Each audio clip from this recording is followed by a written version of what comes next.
Hey everyone, this is Derek. Welcome back. Today is February 19th, 2019. In this brief video, I'm going to talk about how the mainstream media uses a numeric code called Gematria, which, when compared to dates on the calendar and date durations between certain events, once you start paying attention to the letters behind the numbers, you find that something very strange is going on in this world. Gematria is a very simple practice. The four base ciphers are what's shown on the screen. We start with the alphabetic order in the top left, each letter numbered 1 through 26 relative to its position in the alphabet. You can reverse the alphabetic order for a complementary method called reverse ordinal, and then both methods can be reduced to a single digit using the rules of numerology. We call this reduction or Pythagorean gematria. So let's talk a little bit about how this story featuring Martina Navratilova being criticized by another trans athlete for her comments regarding transgendered females in sports. To begin with, let's look at the gematria of the name Navratilova. Navratilova has a reverse reduction method value of 72. 72 is the ordinal gematria of the word trans in the alphabetic order. T the 20th letter, R the 18th, and so on till the end. This sums to 72.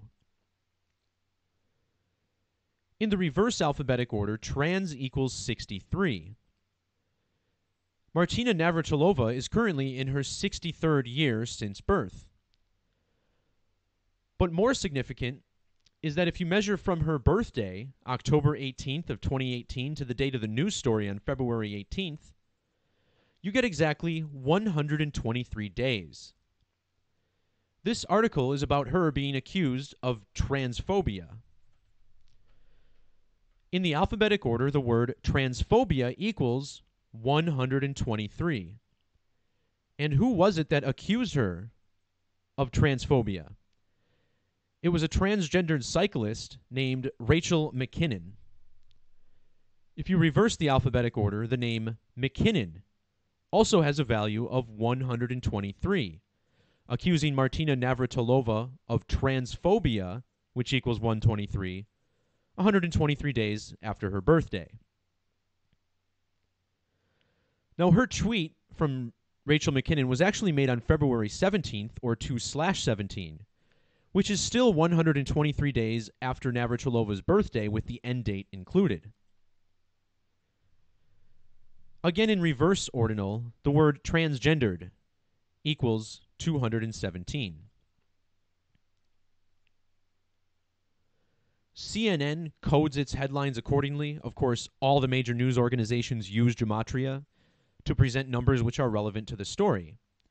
This story is about a transgender athlete, which sums to 79 in full reduction. And I found it interesting that this article was last updated at 7:09 a.m.